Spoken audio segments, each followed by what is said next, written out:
I welcome you to another session of my course, Development of Social Thought and Classical Theory. Today I am going to talk about some of the leading ideas of a famous Swiss psychologist Carl Gustav Jung. Jung was born in Switzerland in 1875 and he died again in Switzerland in 1961. He was a graduate of medicine. By profession he was a doctor, and in his professional life he developed this interest for psychology and psychiatry and so many other fields of human inquiry. And it is during his internship as a young scientist in a hospital in Switzerland that he came to know about Sigmund Freud, and they both had correspondence and collaboration on a common vision of human psychology in the 20th century. Later on, Jung, he went to England where Freud was working, and they both worked on the development and growth of psychoanalysis. Later on, Jung developed some differences with Freud, and they parted ways. He came back to Switzerland and he developed some of his own ideas. So, some of his very important ideas is the concept of self, human self, what is human self, then his concept of archetypes, his concept of individuation, his concept of collective unconsciousness, the shadow, and the anima and the animus. These are some of the 5-6 important concepts of the Jungian psychology. He is considered to be the founder of the analytical school of thought in psychology. According to Jung, man is born with a self, and when he says that man is born with a self, he says that man is born with a unified awareness of his own existence and its relationship with the world. So, it is the combination of this relationship between the human self and the environment that he develops is consciousness. While ego forms the center of the self, self is the general total awareness or unconsciousness of human mind or human personality, and ego is the you can say is the part that resides within that self, that is the conscious part, and it is the interaction between these two that the human personality develops. Now he says that there is a collective unconsciousness which shapes the behavior of human self, human personality. Now, what is collective unconsciousness? Collective unconsciousness is, you can say, the ideas, the experiences, the feelings, the emotions, the sensibilities of our past, our forefathers, our ancestors.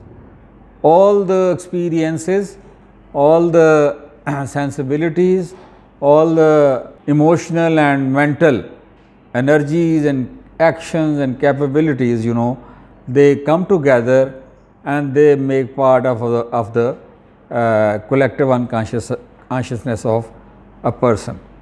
And it is the dynamic interaction of the collective unconsciousness with the human self that man develops an understanding of his own reality, of his own existence, and existence of the society and existence of the world at large. Now, Jung says that within the collective unconsciousness there are important archetypes. Archetypes, you can say, they are the primary images or the primary motifs within the human consciousness which keep on recurring, which keep on appearing and reappearing in the life of a person, and which keep on shaping his consciousness. They appear to him in the form of dreams. Now, Jung has identified almost 10 archetypes, and I will just discuss 2 or 3 very important archetypes. One is the archetype of the mother archetype. Then the archetype of the child, archetype of the wise old man, then archetype of the trickster. These are some of the important archetypes who are continuously appearing and disappearing and integrating and reintegrating, entering and leaving the human consciousness.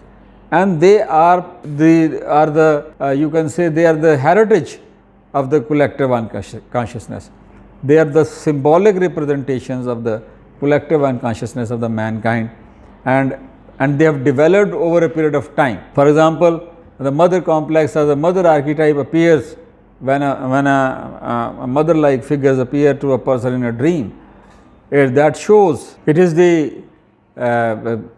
it shows the appearance of the mother archetype in dreams. That shows how a person is related to his or her mother, and how he develops the feeling of compassion and care and belonging and relating to another person. Similarly, the appearance of the wise old man in the dreams, that is another important archetypes. That also shows that where the human self or where the human ego is leading that person. So collective unconsciousness is programmed by these you can say archetypes appearing in human dreams or appearing in human consciousness. Then the process of individuation, that is another important concept.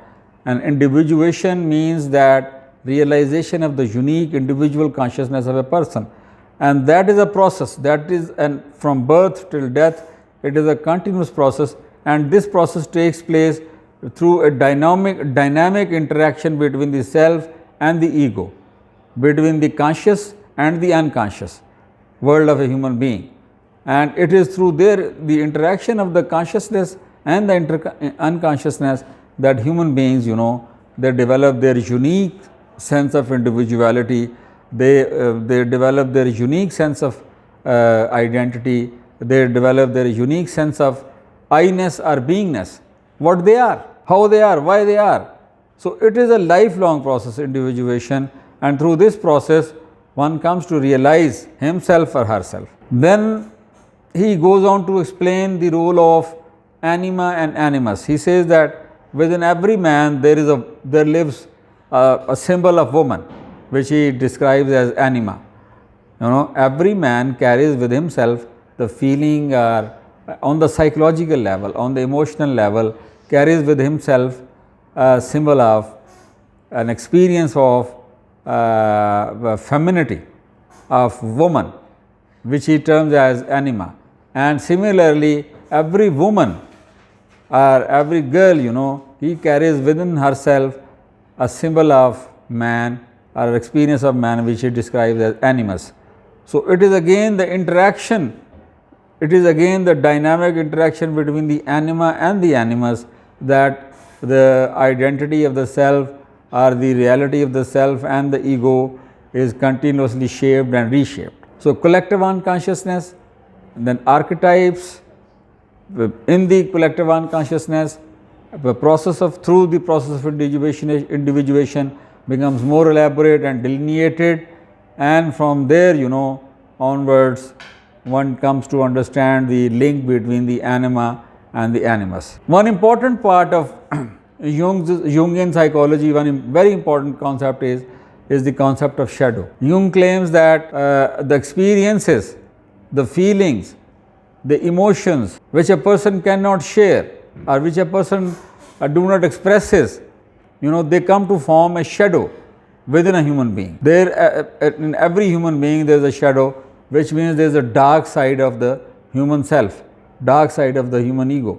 So dark side of the self or dark side of the ego has been termed by Jung as shadow. And he says that some of the problems which a person faces, or which surface again and again in the human psychological well-being, in the human psychological existence, that is the appearance of the shadow, conflict between shadow and the ego. And until unless that conflict is resolved, a stable, emotionally stable and an emotionally realized and actualized personality and identity is impossible. So some of the problems which a person experiences or faces, psychological, mental problems, problems of adjustment, problems of relationship, problems of individual growth or career growth, they are connected with his or her shadow personality. So, Jung says as long as that personality, that shadow, dark side persists, that a person cannot fully explore and cannot fully expose his potentials and his true self. So, that is all for today, and if you have any question, you are welcome.